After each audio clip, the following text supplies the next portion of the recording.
D'où vient notre mal-être? D'où vient le fait que nous nous sentions mal, nous ne sentions pas à l'aise et que nous soyons plus ou moins déprimés, dépressifs?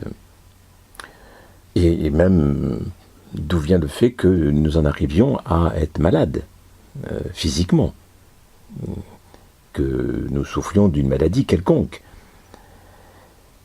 Car en effet, l'état de notre corps physique est, qu'on le veuille ou non, la conséquence de notre mal-être psychique, émotionnel.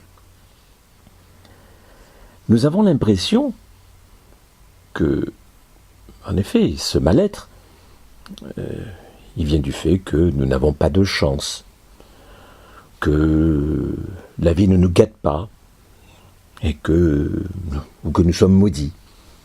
On peut très bien avoir cette impression-là, par exemple.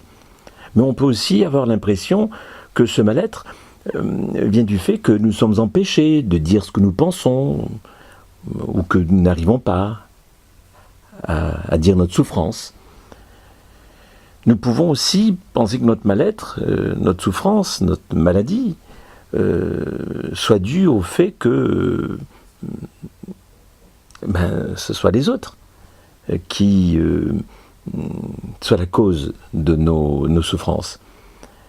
Et en quelque sorte, nous avons plus ou moins tendance à ce moment-là à reprocher ouvertement aux autres d'avoir une mauvaise conduite vis-à-vis de nous.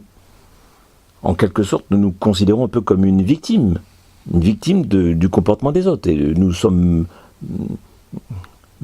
déprimés, nous sommes malades tout court de telle ou telle maladie, du fait même que l'autre ou les autres nous contrarient, ne nous apportent pas l'attention ou l'amour que nous voudrions qu'ils nous portent.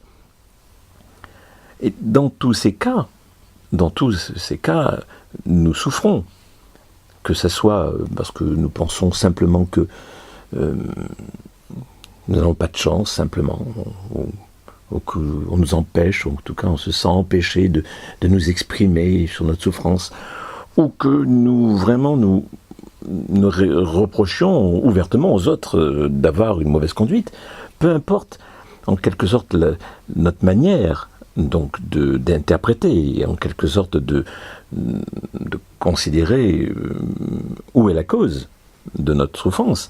Peu importe, dans tous les cas, nous souffrons et notre mal-être durera tant que nous ne prenons pas conscience que finalement, nous avons tendance à attendre que les autres, ou que l'environnement, nous rendent heureux, que les choses autour de nous se passent de telle manière que nous soyons satisfaits dans nos besoins, dans nos désirs, dans nos projets. Mais en fait, chacun fait ce qu'il peut. Les autres, ils sont comme nous, ils font ce qu'ils peuvent. Et il est inutile de vouloir que les autres fassent ce que nous voulons. Bien sûr, nous pouvons toujours leur faire comprendre ou leur demander finalement ce que nous aimerions bien qu'ils fassent.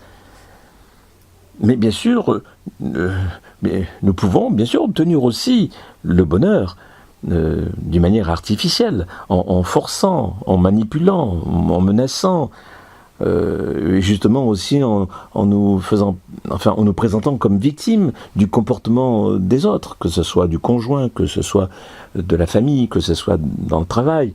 Nous pouvons toujours considérer que finalement, si nous sommes malheureux, si les choses ne se passent pas bien, c'est à cause des autres, à cause... et oui, mais de cette manière-là, nous allons peut-être obtenir certaines choses, parce que certaines personnes vont peut-être compatir, vont peut-être, en effet, changer leur comportement. Mais quelque part, cela se passe par la contrainte, par la manipulation, finalement, si on regarde de plus près. Mais le véritable bonheur nous échappe, parce que nous allons obtenir quelques satisfactions, quelques comportements peut-être plus agréables de l'autre ou des autres, mais il est fort probable aussi que dans un bon nombre de cas, eh bien, nous soyons encore frustrés de l'attitude des autres, parce que les autres ne feront pas exactement ce que nous voudrions qu'ils fassent. Et nous retrouvons ça aussi bien dans le couple, on retrouve cela avec les membres de la famille, on retrouve ça dans le travail, à tous les niveaux. Et tant que nous cherchons à tout prix à ce que les autres changent pour que nous soyons bien, il est évident que nous ne pouvons que souffrir. Ce qui ne veut pas dire que nous devons accepter le comportement des autres, surtout s'il est agressif, nocif, destructeur. Mais dans ce cas-là, pourquoi rester en relation avec telle personne, que ce soit la famille, que ce soit dans le travail, si vraiment, en effet, des relations ne peuvent pas être constructives avec telle ou telle personne, eh bien, il suffit simplement de se rendre compte qu'en effet, ce n'est pas possible. D'évidence, la relation n'est pas constructive et qu'il vaut mieux, à ce moment-là, se séparer, il vaut mieux s'éloigner, ou il vaut mieux, en quelque sorte, gérer la relation d'une autre manière. En tout cas, ne pas être toujours dans l'attente que l'autre nous rende heureux. L'autre nous apportera probablement de bonnes choses, que ce soit dans le couple, que ce soit dans la famille, que ce soit dans le travail. Les autres pourront nous apporter de bonnes choses, mais peut-être pas exactement tout ce que nous voulons. Donc, acceptons ce que les autres peuvent nous apporter, sans nous sentir à chaque fois frustrés, déçus, contrariés, et finalement ruminés, ou reprochés de temps en temps aux autres, finalement ce qu'ils n'ont pas fait, ce qu'ils auraient dû faire, et ainsi de suite. Si vraiment les autres ne se comportent pas correctement, ben oui, mais dans ce cas-là, en tout cas pas comme nous voudrions qu'ils se comportent, eh bien, nous avons simplement, au final, à nous séparer. Si vraiment les choses ne nous conviennent pas, l'autre n'a pas l'autre n'est pas notre objet que l'on déplace là où on veut. L'autre n'est pas notre esclave. L'autre s'il ne peut pas ou s'il ne veut pas agir d'une manière qui nous convienne, eh bien, malheureusement, la seule chose qui nous restera à faire, c'est en effet de trouver une autre relation avec quelqu'un d'autre ou avec d'autres personnes. En tout cas, peu importe la situation, mais en tout cas, forcer, essayer de contraindre l'autre en montrant que l'on souffre ou que l'on est malheureux du fait qu'ils ne font pas exactement ce que nous voudrions qu'ils fassent. C'est voué à l'échec.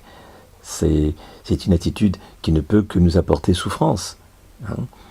Donc soyons cohérents. Si vraiment l'autre ou les autres ne nous apportent pas vraiment les bienfaits que nous voudrions avoir, eh bien, ayons la sagesse donc de trouver d'autres types de relations avec eux ou avec d'autres. Mais en tout cas, pourquoi s'entêter en quelque sorte à vouloir que ce soit les autres qui changent? Les autres, ils font ce qu'ils peuvent, et si vraiment ils se comportent si mal que cela, eh bien, pourquoi les fréquenter? Mais si ces autres peuvent nous apporter un certain nombre de satisfactions, eh bien, accueillons ce que ces autres ou cet autre peut nous apporter. Accueillons cela avec sagesse et ne nous plaignons pas sans arrêt donc de la vie et des autres, car finalement ce n'est pas la vie qui est difficile et dure, c'est nous qui la rendons compliquée et dure par notre manière de nous comporter, par notre manière de réagir aux choses de la vie. Voilà, tout cela, bien sûr, dans ma formation aux 12 règles d'or du bien-être et de la réussite, je les développe et je donne des solutions plus concrètes encore et plus adaptées, de telle manière à ce que chacun puisse vraiment avancer vers un bonheur de plus en plus important.